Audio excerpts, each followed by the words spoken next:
the ones that are suffering the most right now are the ones who are still trying to cling to their old lives. Let me say that again.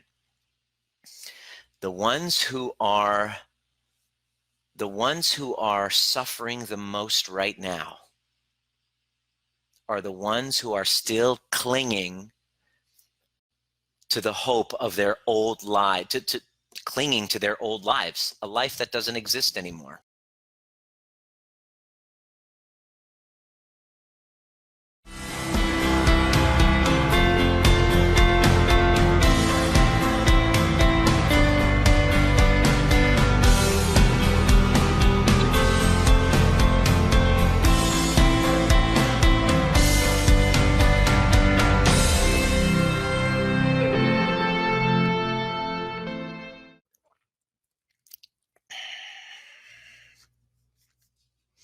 Pause and take a breath.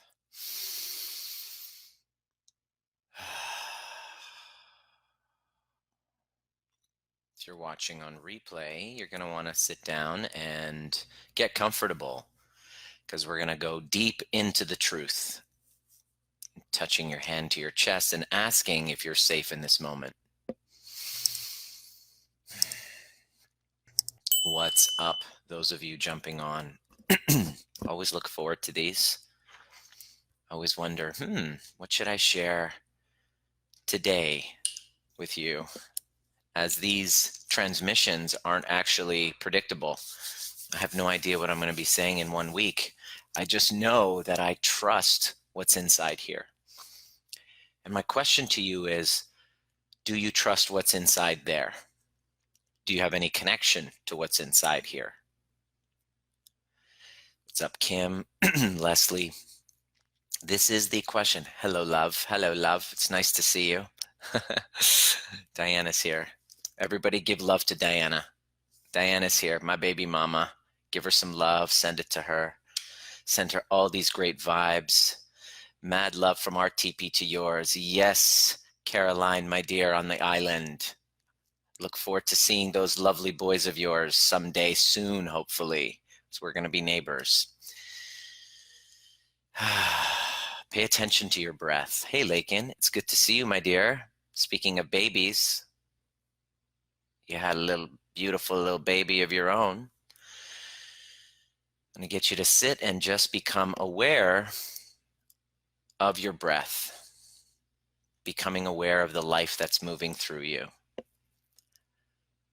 If you're new to the game and you're brand new to the party, I'd like to welcome you and introduce myself. As my name is Dr. Nima Rahmany, and in my former life I was a full-time chiropractor that understood that it was stress that was causing people to come in to see me.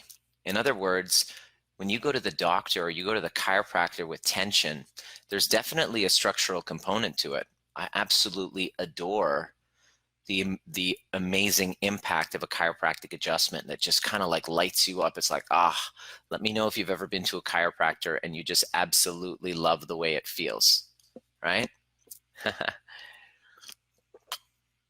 Baby June. Let me know if you've experienced that. And I love that experience. And after about 10 years, you can't talk to a chiropractor. If you're a chiropractor, I know there's a lot of chiropractors in this group, which is great. I really want to speak to you as well, because there's danger going on. And at the same time, there's amazing opportunity for your community and your patients that actually need you more than ever. And I'm not saying to go out and it means to keep your offices open. I know there's a huge divide in my profession right now between the woke chiropractors who feel that it's okay to keep their offices open and kind of perpetuate the spread of this because they are not afraid of germs. And this was my verbatim. I used to say, I've never missed 1 day of practice because of illness, or if a patient has the flu or whatever, we always say, get in, you need an adjustment more than ever. I was the one that was promoting that, and I believe in it wholeheartedly. However, I believe as well, all evidence points that this virus is different than the common flu because of its ability to be spread so quickly. And they're just going out there and they're keeping their offices open, which, you know, they want to save humanity, and obviously there's a financial, you know, they're worried about finances, and so there's a huge divide amongst us, and there's a big question mark going on in every chiropractor's mind, because some places they leave it up to the discretion of the chiropractor. And I know my twin brother is a dentist. They're done for at least till May, June. Like, there's no dentists in BC that are allowed to keep their offices open. So this is real. Small businesses are coming to this kind of realization. And so you know, I love being a chiropractor, you know, but there was this little voice in my mind that knew that the patients that were coming to see me, it wasn't just physical, it was emotional. There was emotional challenges creating this lack of safety from early traumas that were unresolved, that I can adjust the person, but they're only going to get so far. And that kind of person, because of my curiosity, is if I can learn how to help them, because, you know, I would do a lot of personal growth and personal development. I've attended every seminar known to man and become kind of like a facilitator of everything. I've taken the advanced courses of all the people that you've heard of. Like, I'm the student. I'm so curious, and I'm consistently enrolled in things to constantly advance my mind, because, as I've said before, in times of change, the learners will inherit the earth, while the learned will find themselves beautifully equipped for a world that does not exist. And thank God I did that.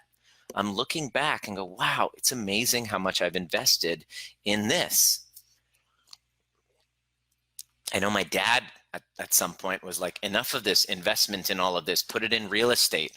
Boy, am I glad I put it into this, because now that we have times of change, I have created an ability within myself, thanks to going through a divorce, going through an identity crisis, going through a career change and a toxic relationship meltdown, all of those things that had me in the last 10 years, actually, all of that happened in the last 10 years, which were the crises in these 10 years, which led to the growth, the post-traumatic growth that has me sharing everything that I've learned right now. I'm sharing with you.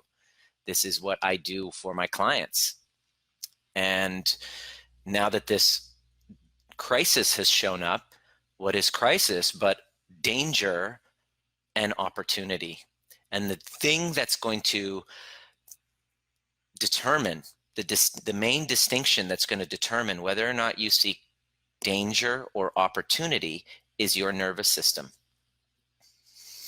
And as I kept going, I allowed that inner voice to guide me, and I finally had the courage to take that leap and leave my chiropractic practice. And it was very difficult. There was an identity crisis. There was a grasping of, I don't know who I am. There was a grasping of what is really important. And what I've noticed was the value of our crises that we go through is that it forces us against our will, mostly, because if it was up to us, we wouldn't really want to ask those questions. We don't really dare to look unless it's too painful. We'll ignore kind of like the low-grade pain, and people will live with pain because it's familiar, it's what they know. But when that pain stops them from doing something really important, you know, then the patients will look and say, you know, then they'll come and see me for chiropractic. But they wouldn't do maintenance, and we don't kind of think about it. We're too unconscious to care. The value of pain is that it wakes us up. It wakes us up to then ask the right questions. And when I made that leap a few years ago, at the time it was scary, and now I'm looking back going, wow, that was amazing. And there's a lot of chiropractors that are in this group, and healers in general, people who are in the healing, helping professions. It's not just for doctors. This is for anybody who has some sort of there's nutritionists, there is there's so many different modalities, energy healers, whatever it is that you are responsible for taking care of groups of people. Even there's one of my clients is a financial advisor who puts spirituality and coaching into his finance business after we worked together, because he just transformed and adapted himself and allowed his inner voice to come out and bring that unique service. And that's the way you're going to take this crisis and turn it into opportunity instead of, danger and opportunity. It's crisis. You're going to be able to see opportunity. Had a chiropractor who jumped on a call with me, one of our clients, and back in October, she was having this identity crisis, not knowing who she was. And through the embodiment work, through the overview experience weekend, she was able to emerge what it is that she wanted. And she realized that she wants to kind of go deeper with her patients. It's funny, every chiropractor I speak to that's been in practice more than 10 years, especially if you're around the 15-year mark, you're like, God, I want to go deeper. There's something different. I can't keep going back to that same model. Let me know if you can resonate with this. Even lawyers, I'm sure. Anybody who's been doing this for a long time, right? Hey, Nicole, what's up? Anybody who's been doing this for a long time. Maris, I see you as well. Nice to see you. Hey, Suman. So every single time, Heather, welcome. This is the first time I've seen your name. Every single time somebody comes in and they're having a crisis, this was my experience because I went through them. I went through one crisis after another. I shared all of them with you. In the last 10 years, several crises. So it's an interesting perspective because I teach it like I learned it from a neuroscience perspective. And then it was like, oh, fuck, I've gone through several of them in the last 10 years. And each time I went through the exact same experiences, which is now what we see with our clients. What was she saying? I don't know who I am. I know that I'm meant for something more. Let me know if you can resonate with this. Write in the comment section. Please kind of engage with me. I don't really know who I am. I'm meant for something more. There's a creative spark within me, whether it's writing, whether it's teaching, whether it's painting, whether it's, for me, it was speaking and teaching. That's my art. This is my art. This is my canvas. This here is my canvas right there.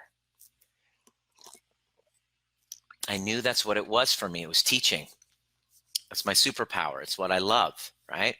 But I was hiding it from the world, and there's a huge burden and a cost that you have been playing even before this happened, of you not actually shining that light to the maximum potential that you have. Do you know what I'm talking about? Can you resonate with that? That there is hey, what's up, Avon? What's up, my brother? There is a light that's within you. There's a gift. There's a creative sharing expression that is begging to come out through you. And if you don't let it come out, if you don't teach it, if you don't express it, don't teach it. If you don't express it, there is a huge burden that tugs at your soul. That's where anxiety comes from. Then you get anxiety symptoms, then you get depression, then you have fear, and then you have all these doubts. And what happens is you have to go to that place where you're facing them, you're actually looking at them. But because it's so comfortable where we're living in our little golden prison, because it's so comfortable, we don't want to examine those questions. We don't want to unpack who it is that we are. And the work, because it's going to take some pain to dig up. So we ignore it and we go forward with our toxic relationships. We go forward with our mindless jobs that we don't really feel a soulful connection to. And the third one is, even if we're like most chiropractors, even though we like what we do, there's still a deeper calling from the soul that is wanting to kind of come through. And we don't, and there's a pain involved of not allowing that to come through. And so we just stay small because it's too scary to expose that and actually give yourself permission to go there. And what ends up happening is the crises that we attract are actually a wake-up call for you to move towards doing that, or you have two ways of going. This is it. Are you ready? Through this crisis, you have two ways of going. You have a choice, and you have choice. This way, which is to obey your soul's calling, to do the work to heal whatever's causing you to not feel worthy of that. That's the imposter syndrome that's going to show up. It's the refusal of the call part of your hero's journey. It's got to show up. It's actually part of it. I went through it myself. I go through it almost every Facebook Live. I have to push that button and go, am I worthy of this conversation? I'm like, oh yeah, Nima, you're thinking about yourself again. It's really about you. It's not about me. I'm just the messenger. If I make it about me, then I worry about, ooh, what are people going to think? Who am I? Which is your path. It's the part of the journey that you must go through. You can't avoid it. So as you traverse up, that's one way to go. You're going to experience challenges. You're going to experience obstacles. You're going to experience resistance. You're going to have to invest in yourself. So there's a fear involved, fear of scarcity. What if I don't make it? And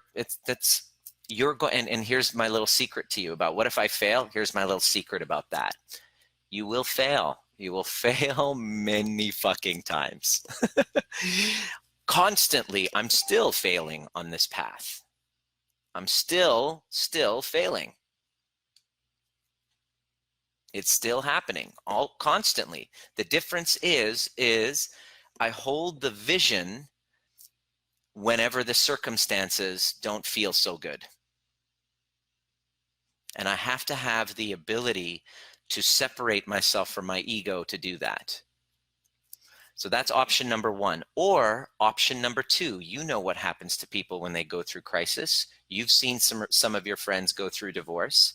You've seen some of your friends like have job transformations or, failures, crisis. What happens if they don't do the work and they don't take those steps and have the courage? What happens is they go on a downward spiral. Their habits and addictions take over. Their relationships fall apart. Their health starts to fall apart. I'm sure you know somebody who's gone through something like that, a grief, a loss. You either become better because of it, or you become victim to that thing, and then you just keep downward spiraling. It's pretty interesting what happens, how that happens. The question is, where would you love to be? And I'm going to show you, I'm going to talk about control. Where would you love to be? I want you to write down your answer to that. This is what the world needs now. Doug, it's good to see you, my friend. I remember meeting you a while back. Hello, Chris. Nice to see you. Let me know if this is your first time on, if you have any questions. Nicole, I love seeing you here too. Roland. Hey, Soheila, Khale. Are you here? My aunt's here from Ottawa. My auntie's here. Hi, auntie. My mom's sister. Aura, you're here. Do you have any questions about that? So my question to you is, which one would you love to be? That's first question, and I want you to answer it. Answer in the comments, because remember, this is about nervous system regulation. And my promise to you is that on every call, depending on whatever every Facebook Live, depending on whatever it is that your content you're observing in social media, that the content that you get with me is going to actually help you regulate your nervous system rather than have you lose your shit and then not be good to anyone. Because depending on how your nervous system is, you're either going to go here towards the opportunity in this crisis, or you're going to only see danger. You're going to live in danger. You're going to perceive danger. You're going to sense danger. You're going to act from fear and perpetuate a non-ideal situation for yourself. So my question to you is, where would you love to be? Hey, Nick, where would you love to be? Hey, Nagina. Oh, my sister. Nice to see you. Where would you love to be? Hi, Victoria. Pain and discomfort, or stay small and safe. Exactly. And here's the thing. Here's the interesting thing, Jordan Peterson, I was just listening to him this morning, is that you can't avoid the pain. You just get to choose which pain you're going to have. The pain of stepping up and facing your fears, or the pain of staying where you are miserable, but it's familiar. You get to choose in this crisis. And the biggest, most important factor in this whole thing is your nervous system. Is your nervous system. I don't even know how to turn off the stuff, the ping. I'm getting all of these messages and it's kind of distracting to the flow, but I can work through it. That's the whole key, is working through it, baby. I don't have control of that right now. So that's the lesson for today, is to get you to that place where you're adaptable. And this is a big message for people in the helping professions. You have an opportunity here to serve a community of people that need you, starting with your family. They need you to be actually in your heart. And they need you to show up as the greatest version of themselves. And in order for that to happen, you need to have a nervous system that's regulated. So this has now become, and this is what we train our clients constantly, is as they're going through their limbo, as they're going through their unknown, the only thing they have control over is their nervous system. And when they learn the skills and they learn the tools and they make it a regular practice, what happens is this is where the magic happens. You get into your heart and you get connected to your intuition. There's a mysterious relationship with your inner guru that can only show up when your nervous system is in a specific state, ventral vagal. When you're in that ventral vagal state. And I believe it was day 2 or day 3, I talked about the 3 stages of your nervous system. Ventral vagal, when you feel connection and there's kind of like this relaxing state of ease and playfulness and curiosity. Sympathetic, when you're in rage, frustration, overwhelm, okay? And anxiety, and then the dorsal vagal, where you're just completely in shutdown and overwhelm and just anxious and depressed. And that's your nervous system in action. And your work is to be able to be the self-observer, to be the observer to yourself, so that you can actually get into your heart and allow that inner guide to emerge, because you're walking into an unknown during your relationship crisis, during the divorce, during your job transformation to this new work. This was me. Divorce, change of careers, toxic relationship breakdown, all of that I've been through, like several of them over the last 10 years. And the most important thing is, what do I do? Well, how do I manage this uncertainty? Well, who's going to save me? And what we want is we start grasping for people to save us. But you're wise to get help from people who are going to allow the voice within to emerge so that you can save you. See, there's a voice inside of you that knows exactly what to do when you're called to serve the present moment. Think about it. Think of a time where there was crisis in your past, where all of a sudden you stepped up into some sort of heroic superhero, took on responsibility, and through the unknown was able to make a transformation for yourself, for your family, and you were to put yourself into a specific state where all of a sudden the right people came in, the right synchronicities, boom, and possibility opened up.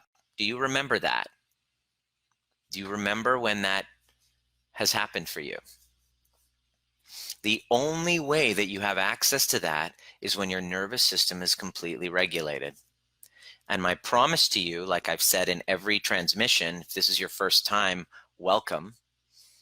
You're going to want to go back and watch all of the days. Instead of putting the news and all that shit, you want to put the content into your mind that's going to bring you into your heart. And that's what my promise is to you on every transmission. And so essentially what we're doing is we're getting you connected with that inner voice that's going to guide you into this unknown, so that you can then show up and serve what's needed and solve problems based on your specific art, your specific artistry, your unique gift, your unique voice. What stops me from being able to hear my own voice? The hormones of stress. It's a complete disconnection from purpose every time I get triggered. Simple. And I realized that over all of these crises that I went through and all of those unknowns, my commitment was that I come out better. I had to come out better than the version of me that went in. And in order to do that, I had to have certain aspects about me die. I had to let go of what people thought of me, which was very difficult to do for somebody like me. I had to let go of money that I was really banking on. Oh, it was painful. My divorce was painful. Ooh, there's moments where I've done a ton of work on it, but there's moments where I still get the pangs of that loss. In fact, I'm sure that that's what's been showing up in some of my triggers in today. That's exactly what every trigger in your unknown actually is. It's an unresolved or unhealed, unloved part of you. That, if you just pay attention and use the time now to go back there and heal that, you will open up and emerge what your next level is. So it takes time to go back there. It takes courage to go back there. It takes investing in somebody to hold you accountable, somebody to give you strategic feedback, some sort of a mentor or a guide. I didn't fucking get here alone. I got here from my own inner voice, and I also I was humble enough to admit that I needed help. I needed community. I needed somebody to call me out. Because I'm a fucking pathological liar to myself. The stories that I tell are pathological lies.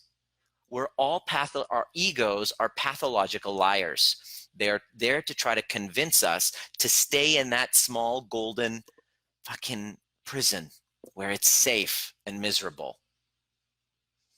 And here we are.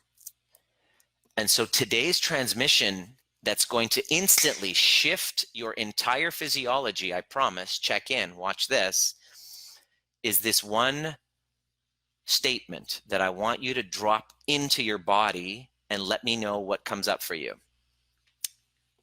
Okay? Welcome, Chris. Nice to see you. Here's the question. What would it feel like if I were to let go of my need for control? That's the question. What would it look like if I were to let go of my need to control? In other words, I shouldn't have any control right now. Drop that reality into your body. Because this whole thing, it's one of my clients who I was just talking about, we got on a call, and she was having a rough week yet last week. From Monday, it was okay, and then Tuesday, things are getting worse, and she really felt it. She's a chiropractor. You know, both her and her husband are chiropractors. And it's like, holy shit, like what's going on? And she just started seeing angry people, and there was all this tension, and she's like, what the hell? And she's now been learning, instead of freaking out like she normally does, and she's got some autoimmune stuff going on, skin stuff going on, which guaranteed are a part of all this control stuff. She starts asking questions to herself now as she's been learning through the trainings we've been doing with her over the past few months. And she discovered that, oh my gosh, this is all because of my need to control everything. I'm like, bingo. And once she realized that there was a younger part of her that didn't feel safe and had to go out and make everything okay, that was what was showing up in today, that was what was clouding her perceptions. And basically she was viewing the world from that lens, which is what I'm trying to tell you right now, is the lens that you're viewing the world right now when you're triggered is actually an older version of you that's coming up here now and literally seeing everything that way as a call to action. There's an unloved part of you. We're all little children walking around in adult bodies. If you don't believe me, look at the last time you got into an argument with your partner, with your spouse. You got triggered. You got into an argument, or you started yelling at your kids. Can you see that you became that little child? That's what happens to us. When you get triggered, you regress right back to those old wounds, and they're unconscious. You're not aware of them, but they show up in health problems. They show up in your triggers. And here's the crazy part. They will show up in who you choose as a partner. You choose somebody perfectly aligned to bring you those old familiar feelings that you had when you were younger. That's why you'll be like, my God, I married my mother, or I'm this just like my father. In my last relationship, when she would get angry at me, she would constantly say, you're just like my mother. You're just like my father. And I'm like, well, geez, that shit makes sense. Constantly, like literally your past, your unresolved past is constantly here in front of you, stopping you from listening to that voice inside that's your inner guide that can guide you out of this fog into a place of opportunity where you're just like, holy crap, I have these gifts that I don't have access to because I'm so fucking stressed and I'm in fear and crisis mode. I don't have access to them. I'm so stressed. So because of that, I can't connect to my gifts, and I'm sure as shit don't have the heart to actually share them compassionately with other people because I'm too busy being fucking pissed and in scarcity because my nervous system is in sympathetic or dorsal vagal dominance. Does that make sense? You keep going upstream. See, I just got curious as a chiropractor. How can I help people, like, for why they're here? At first, it was like adjust the subluxation and allow the body to heal itself. Don't put anything into the body. Yes, great. But what if that subluxation was caused emotionally? Subluxation above atlas. I can adjust you, but then you're going to go back thinking that you're unworthy of love because of a divorce that your parents went through when you were 5 years old. There's no chiropractic adjustment for that. And so I started to give myself permission to go upstream, and I created a community in my office where I was doing 3-hour workshops on Saturday mornings and say, guys, it's called Life Skills for a Stressful World. You got to come in if you're going to get better results. And the ones that would come in would get better results. And over time, I was like, holy crap, I actually like doing that more than I do talking to people who are unconscious of the truth of why they've come in here. And that cognitive dissonance, that gap between what I really wanted to do and what I was doing was too painful. So I finally made the commitment to jump in and just teach that exclusively. And it was scary and I was terrified, and I failed many times. So you're not in control, number one. And if you decide to sit back and bury your head in the sand and not step up into leadership, which would be understandable because that's probably about 95 to 98% of the population, so you'd be in good company. You choose that pain of the familiar. And you're going to go back and hope that the world will be the same, but it's not. And the ones that are suffering the most right now are the ones who are still trying to cling to their old lives. Let me say that again. The ones who are suffering the most right now are the ones who are still clinging to the hope of their old life, clinging to their old lives, a life that doesn't exist anymore. And the first step to us transforming it, which is what she, the client that we work with, and she's like, I really listen. I'm like, total acceptance of the new reality, total acceptance of the unknown. I want you to do that right now as you relax. Put your hand on your chest and say, I totally embrace and accept the unknown. Now, you might have resistance to that because your ego wants to control. That part of you is what's suffering right now. What if you were to say, I don't have any control, and here's the other part, I actually never did. I never had control. I've just been in this kind of reality that is just defined by my own limitations. And the value of a crisis like this is that this box and reality that you've always dreamed of leaving anyway. Do you know what I'm talking about?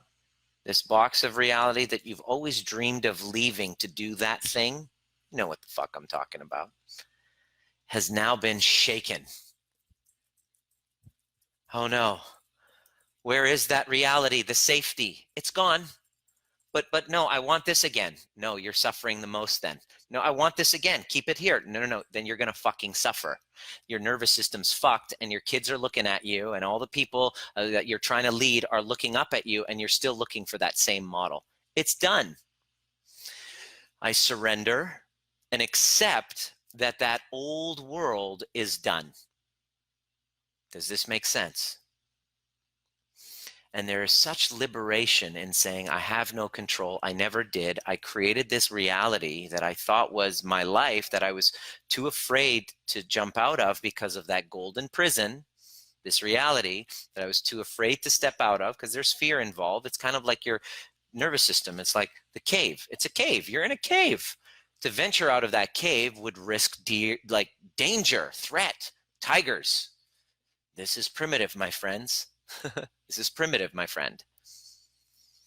So the value of the crisis is it shakes it up.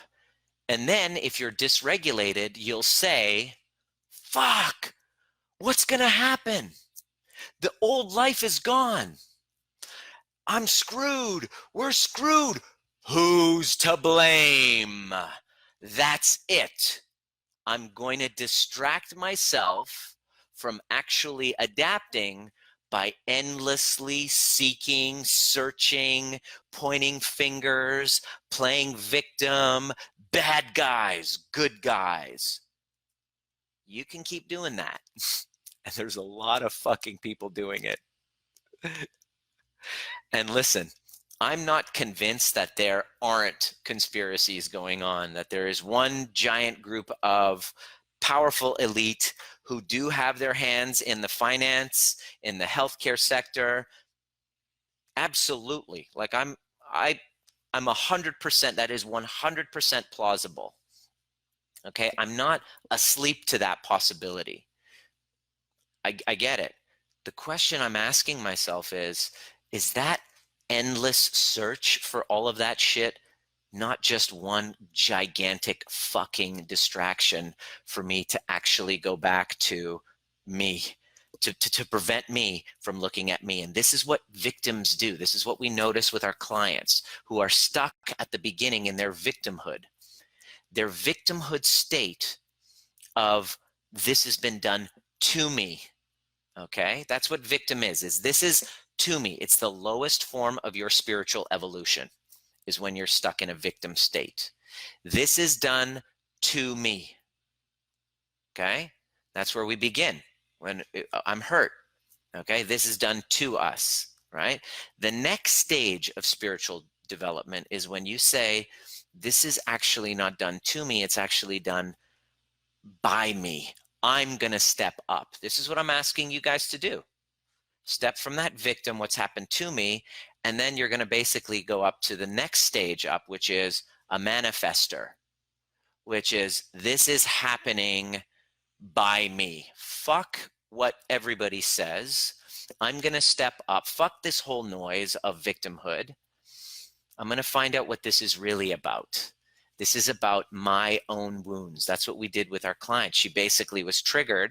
She went in, she goes, what is this all about? And she went and saw a younger version of herself and started to do the work on it. And all of a sudden, on the other side, she's like, immediately her nervous system regulated, and she looked around. She goes, oh my God.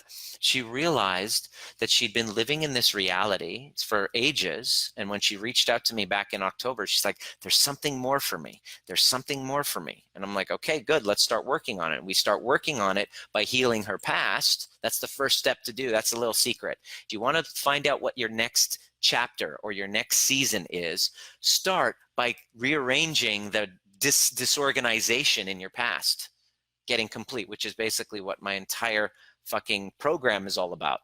And when you do, all of a sudden, she's like, oh, and she basically talked to me today, went from a state of absolute frustration, triggered, doomsday, what are we going to do?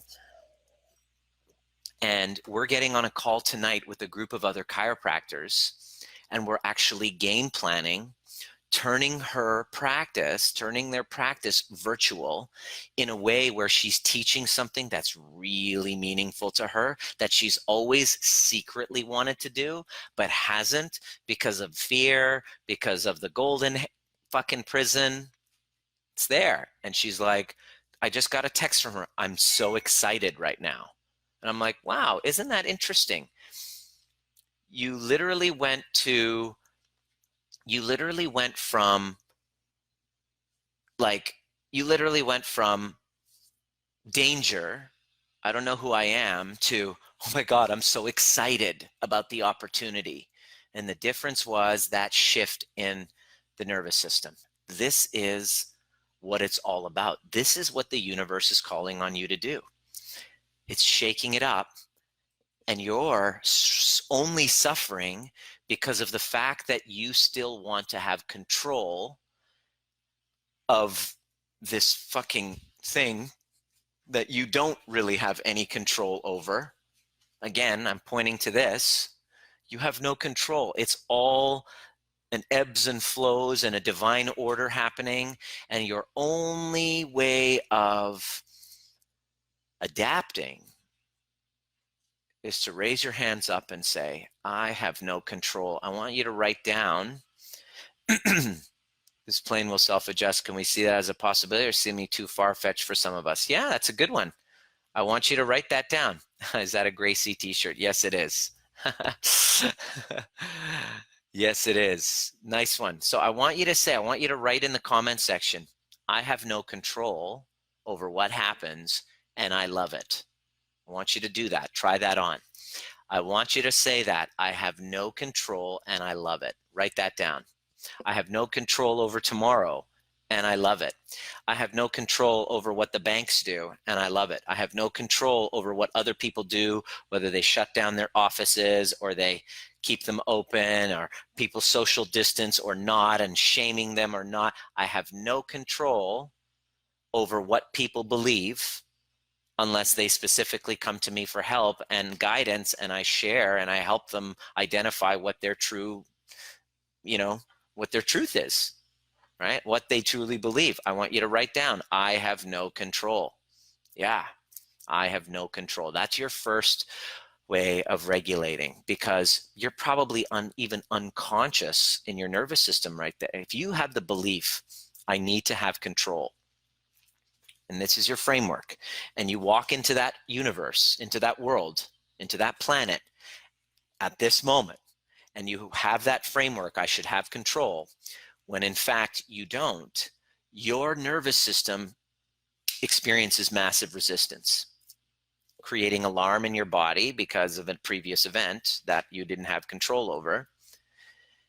And simply by getting into your body at that moment and going back there and feeling it fully, you can release control. Okay?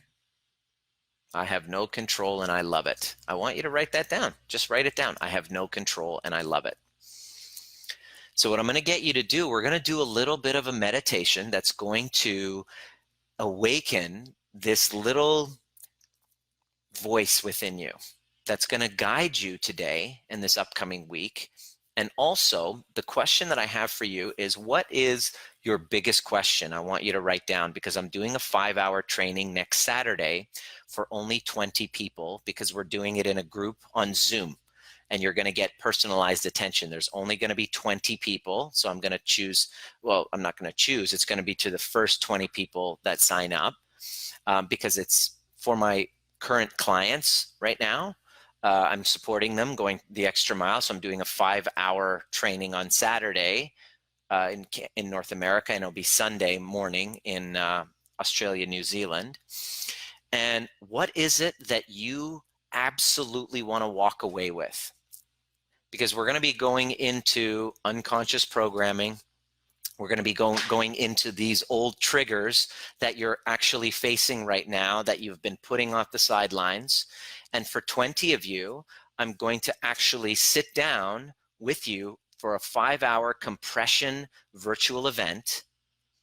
And we're going to actually go through exactly how to identify that core wounding, how to make sense of your past, the ones that you're still that are running your life, and get you to really see exactly what the problem has been as far as patterns that you've noticed holding you back in your career, in your self-sabotage, in your worthiness, and most importantly, the patterns that keep showing up in your relationships. You're going to make sense of all of it by the end of that 5 hours. And whatever else you want to learn.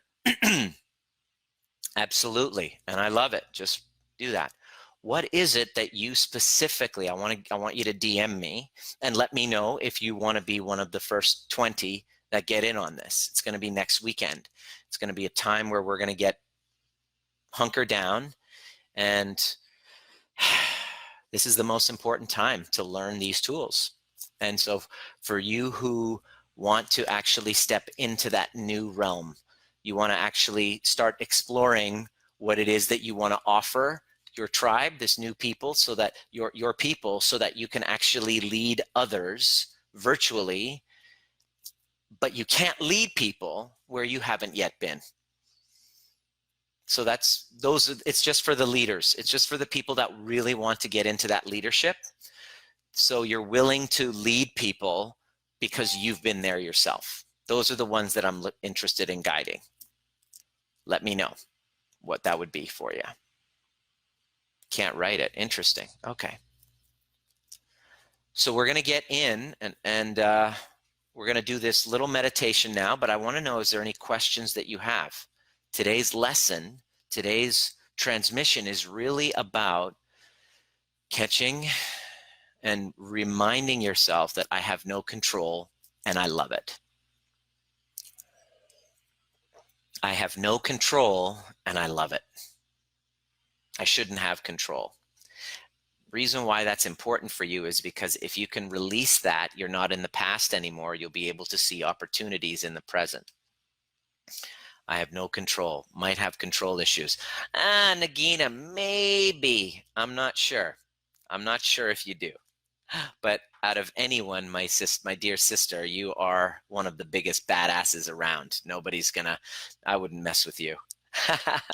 Nagina, Nagina, is it okay if I share your story? Yeah, Nagina, is it okay if I share your story with this, because it's actually one of the most inspiring stories. And whenever I go around the world and I'm teaching, I talk about you. And so is it okay right now if if you're here, if I share kind of like what we've kind of gone through together in your journey, because you'll always be like a sister now because we've done this. Is that okay? I'm just seeing. It's a little bit of a delay, but I want to know, because this is a really important situation. Please go ahead. Awesome. So Nagina reached out to me, I don't know how many years ago. Was it 3 years ago? I'm not sure. And she had, I want you to put yourself in this situation. You don't lose one child. Those of you who are parents, you don't lose one child. You lose two. Two children die within a couple of years of one another under the age of 3 to neurodevelopmental disorders, like just sudden, all of a sudden symptoms come up, and within days there's a diagnosis, and then a fatality, and then death. Not one, but 2 children. And she had done some amazing training with John Demartini and cognitive work, and she went and did a lot of deep healing work with John Demartini to clear grief. And John Demartini is one of we share the same mentor. He's one of my mentors who taught me the power of asking the right questions to alter my perceptions so that I can see that whatever has been in my way is actually on my way. It's a very powerful methodology, and I can't say enough about it. And what I've observed in my life is that using those tools was a way that I was bypassing pain. In other words, I would feel shame, I would feel anger, and it was so painful for me that I had to sit down and do the lines and columns so that I can clear my thoughts about it. The problem is that when you actually do the work to clear the thoughts to get yourself to a state of gratitude,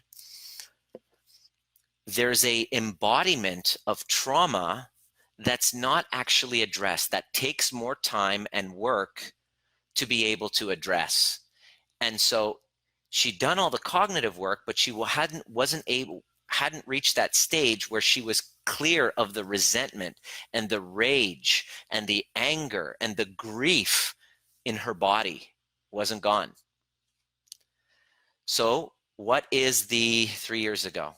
What was the symptom that she shows up with? She's stuck in her life. Okay, I want you to get this. Stuckness equals trauma, is death. It means there's a death of an old version of me. There's a fear of moving into a new realm. That's what stuckness is.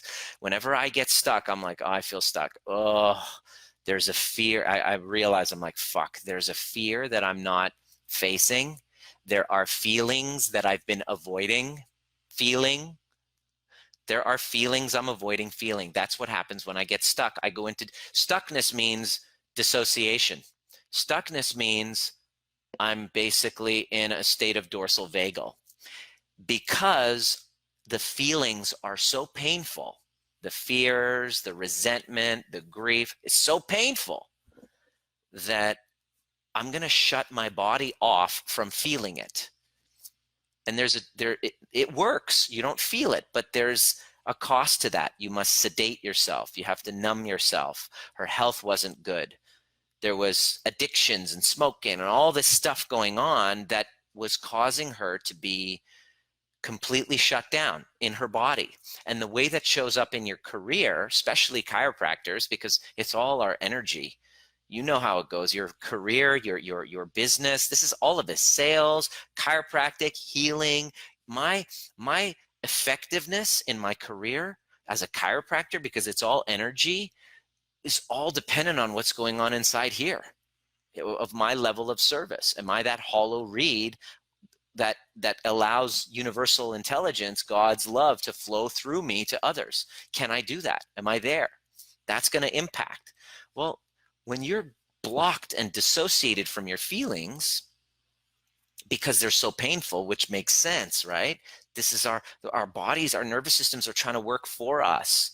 It's not that you're stupid or dumb or you're wrong. It's just your body's like working for you to try to protect you. And then it causes stuckness. And the way that it shows up, that's in her health. So how is it showing up in her career? Well, she's in the UK and she's got to try to go to, she's got this limbo. Where do I go? The way that it shows up in your career is limbo. Where do I go? With her, it was, I know I'm a chiropractor, but I'm in this clinic in the UK, and then there's this opportunity in Dubai, but I can't get through because the government has blocked my, visa or whatever. I'm still waiting for immigration, bureaucratic red tape bullshit, and I've been stuck there forever. And so I go to work and I don't know what the fuck. I have no certainty of where I'm at. I am stuck. This is where people reach out. So I'm here to tell you, stuckness means trauma. Stuckness means dissociation. Stuckness means my nervous system is in dorsal vagal because there are feelings, there's emotions, there's conversations that I don't really want to fucking be bothered with because they're too painful. That's what stuck means. So what do we do? Guess what I had her do? So she said, yeah, I'm like, okay, so you're stuck in your career. That was her symptom. Like, I'm stuck in career. I'm like, okay, so, all right. So you can't have, here's the other part I want you to write down. You can't have a business problem without a personal problem. Your business problem will not happen without a personal problem. So, okay, I'm not a business coach. I'm basically help you get into your heart. Let's do this. So I asked her, what's going on? She goes, well, I lost 2 children 3 years ago, but I already did the work on it. This is what I'll hear all the time. I've already done counseling. I've already done a DeMartini process on it. I've already, done the work. Oh, I've done so much work on this, right? And the way that I can tell if you've truly gotten complete with it is you don't have that frustration about it, because the work continues. The work is a continuous kind of evolution of resourcing and filling the cracks in the floorboard. It doesn't end. It's an ongoing thing for the rest of my life. And the cool part about it is as I do that work, my heart opens, I mature, I start emotionally maturing. God knows I need it. And I start feeling more connected to something greater than just myself. I feel safer in my body. There's the degree of feeling of self-love magnifies, and appreciation for my life magnifies as I continue the journey and path. So I love bringing people along. And so with her, she said, I did the work. And I'm like, all right, we start there. Now I know. On our first call, I had her say, on our first coaching call, because I know John's work, I'm a facilitator of John's work, and I'm like, we're not going to, try to override your pain of it. I want you to tell me how pissed off you are. And Nagina is Muslim. So I was like, I want you to tell me, Nagina, how pissed off you are at Allah for doing this, how angry you are. And she basically was like, well, yeah, I am. I'm pretty angry. And I'm like, have you expressed that? No, I haven't, because, after the kids died, everyone's expecting me to, I have to show up, I have to do this and all of this expectation. And then I'm like, whoa, hold on. Who's expecting you? What fucking human being around you expects a mother who's lost not 1, but 2 children to step up and show up and, serve everyone and be there for everyone? Who expects that? And she was like, oh yeah, shit, I guess it was just me. There was a younger version of her that had to fix and solve that hadn't been, addressed. And so what I had her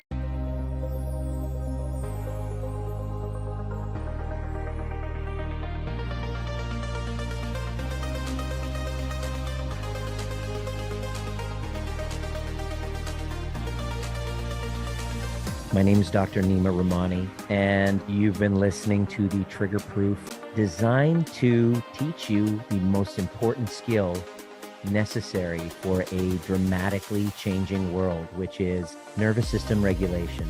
And becoming trigger-proof doesn't mean trigger less. It means learning how to regulate ourselves to bring us back to center so that we can then be governed by our purpose rather than from our wounds.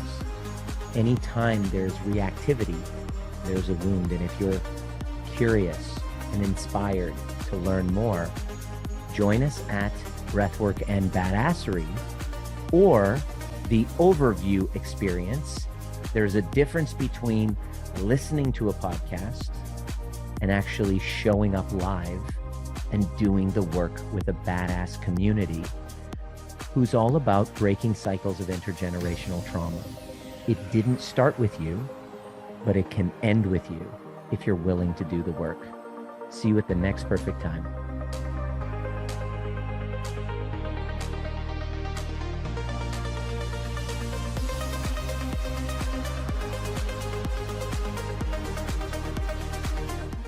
As I said, I want you to actually scream to God what it is that you want to actually express. And she never had a chance to do that through her, to fully process and express her emotions. And so for like an hour, or I don't know how long, I sat on the Zoom call, because she's in the UK at the time, and she literally just cried for the very first time. And I was like, wow, this is a unique coaching call, where usually I'm ready to put my overview method to use and be so wise and give them an insight. And I was like, no, I just want you to tell me how you really feel about it and really express. And so she expressed her rage, and just it moved through her. She screamed, and we just had her expressing what she's been bottling up, causing her stuckness. And why I'm sharing that with you is because if you're in that same boat of stuckness, guaranteed 100 times out of 100, there is a unexpressed emotion inside of you. In fact, it's highly likely that there is right now, because if you're not in this conversation and you're not part of this training, usually you're just walking around unconscious of it, and your body is trying to tell you, but you're used to stuffing it down because that's what you've been conditioned to do, because feelings, we don't really know what to do with them. So when I created that container and it was giving her the opportunity to express it, she basically cried for 2 fucking weeks straight, to the point where she was texting me saying, my husband's asking me, like, is this ever going to end? And I'm like, dude, he's got to step up and be a champ and let you express yourself. And interesting thing that happened was that soon after, all of a sudden, magically out of nowhere, she gets her letter from I don't know what it was, her visa or work permit. She gets a opportunity, and boom, like within a month of working together, she's already in Dubai working at this clinic. Boom, stuckness gone. So over the years, we've been kind of working together, and she's come to the overview experience and now experience that, the breath work when we do it in live. When we get back to doing our live events, we're going to do this again. And it's a very powerful methodology. We start with breath work. She was able to go back and release some more. In breath work, it slows down your brain waves. You go back to earlier memories and just cry them out and experience them fully. It's really important for your nervous system regulation to release control and allow whatever feelings that are coming up to come through you, to move through you. That will do so much for you. In fact, if we were all here together, I would have us all do breath work. Okay, I would lead the breath work, and I would have you be able to breathe, and whatever emotions come up, even rage and anger, with what the fuck's going on, for you to actually express it. In fact, if you're going to go out in nature or you want to do this and you're feeling it and you just have this release, I highly recommend you grab a pillow or something. You want to do it in a place where other people who are listening might not get their old wounds triggered. Just from experience, I've observed this happen. You want to make sure that other people, they don't hear, so that it doesn't activate them at this time. Have them in mind, and fucking wail out the anger and expression of what's been repressed, and cry and just express it. And you'll feel completely different. And that's a big part of releasing control.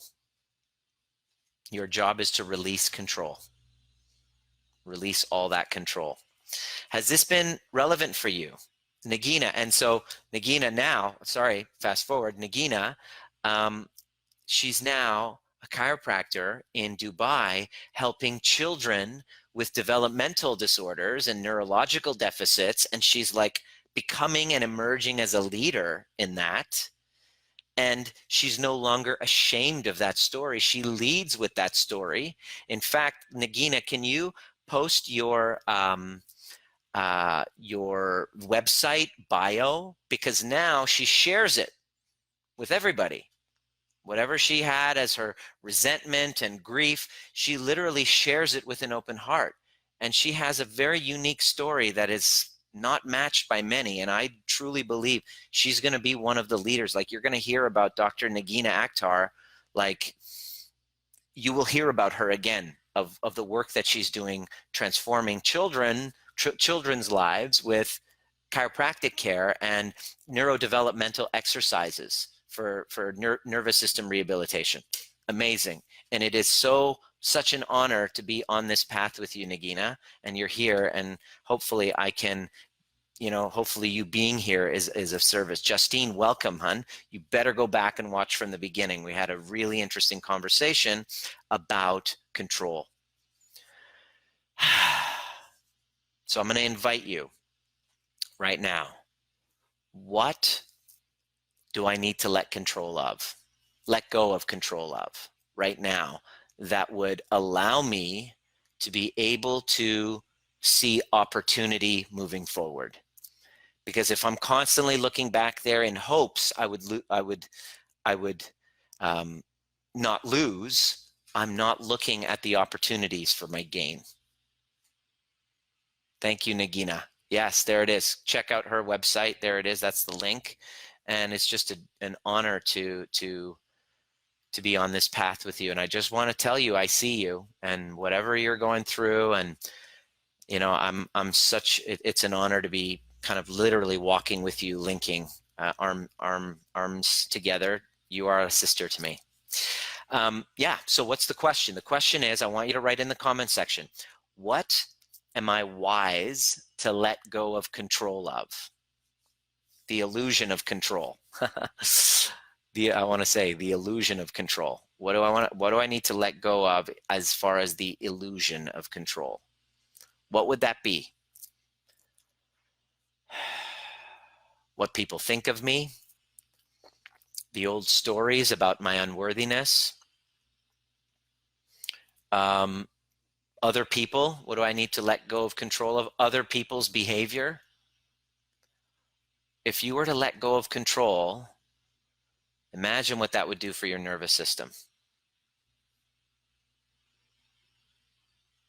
Yeah. Caroline and Nagina, you guys definitely better link up. Send a private message to one another. Caroline went through, a 3-year consistent battle with cancer with her son. 2 twins, one of them had it, and so big love to you. So you guys link up for sure. So what am I wise to let go of control of? How can I get settled into the reality so that I can then see possibility and give myself permission to step up into a deeper level of service? So I'm going to get you connected with that question, and we're going to go into meditation as you sit comfortably where you're sitting. feeling your breath, noticing your breath.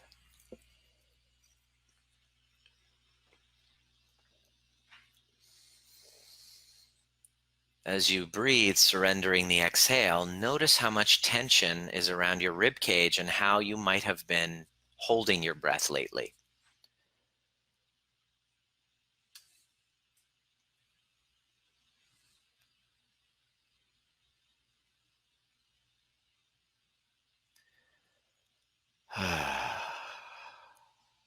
Surrendering the exhale, touching your hand to your chest. Am I safe in this moment?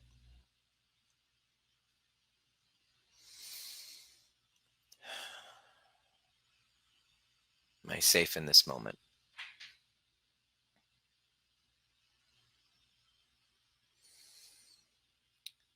Now, as you're going in, and notice in your life right now, all of the places you've unconsciously been going after, trying to control.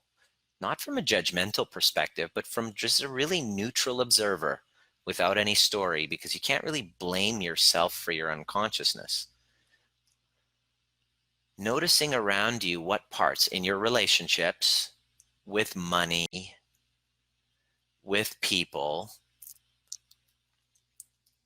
with the way that you're perceived, what are you trying to control? We're all doing it. This is our unconscious ego. In order to change, we must make the unconscious conscious. Where are you doing it?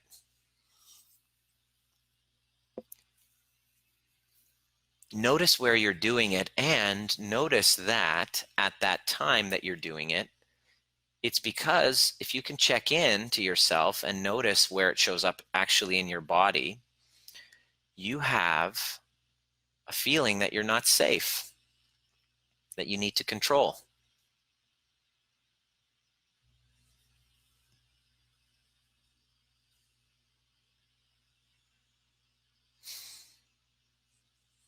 Really let that in.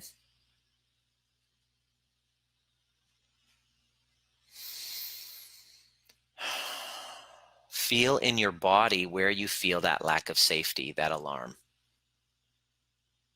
Putting your hand on it. And as you become aware of that area, specifically there, simultaneously become aware of your geographic location on the earth, looking down from the moon, while simultaneously being aware of that spot. That helps to regulate your nervous system when you have those convergent and divergent focus.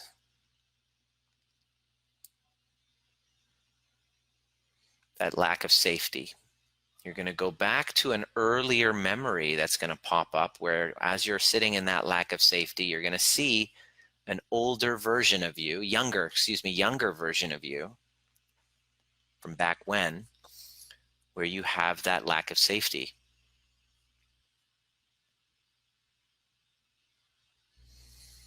Feel it in your body, notice it, and see them as well and what's going on in their surroundings. There's a previous unknown, previous uncertainty.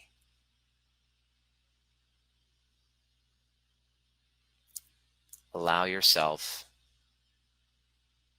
to feel that and drop in and start to converse with that version of you as though it's your own child, with the same amount of love. See how hard they're working, see how scared they are, how unsafe they feel. Let them know that it makes sense that they feel that way.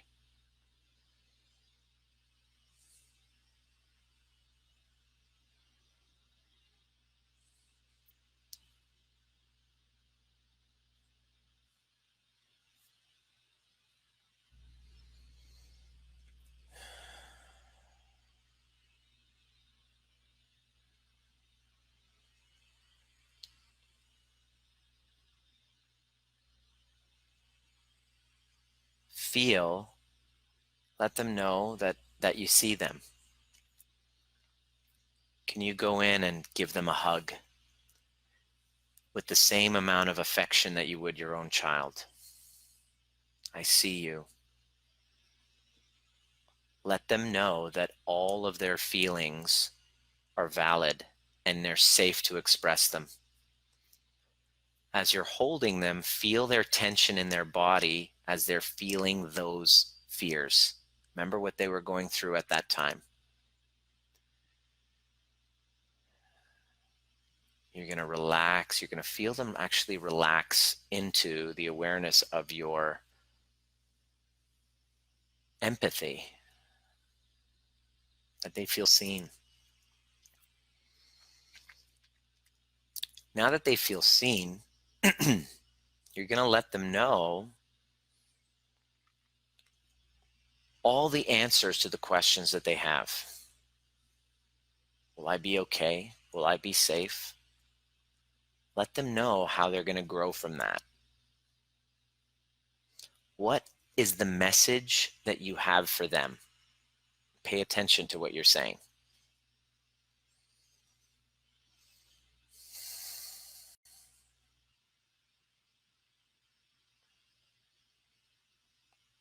Pay close attention. And now, ask them what they need from you.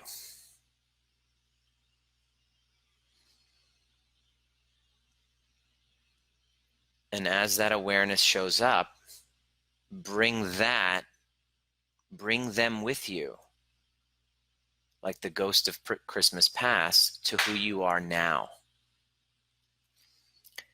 Show them your life. Show them what you do. Show them what's going on around you and all of the gifts that you have. Things that they only would have dreamed of at the time would come true. Can you see your current life through their eyes right now?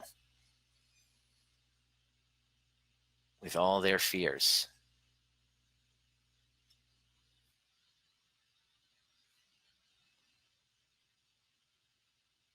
Feel the gratitude as you show them everything that they were worried about that's come true for you. How just by going with the current, trusting in yourself, stepping up into your fear, that you've been able to show up the way you are now. And all of the advice that you gave that version of you, take it yourself. And from here, bring your awareness now to that future design, that version of you that's just beyond the adjacent possible, expressing your gifts, expressing your truth, falling away everything that isn't you, fully authentic as you're sharing your gifts, you're in your gifts. Visualize that and feel that into existence. Feel what it would feel like to receive in abundance for the gifts that you're giving. See the faces of the people that you're serving, whose lives are better because of your story, because of your truth.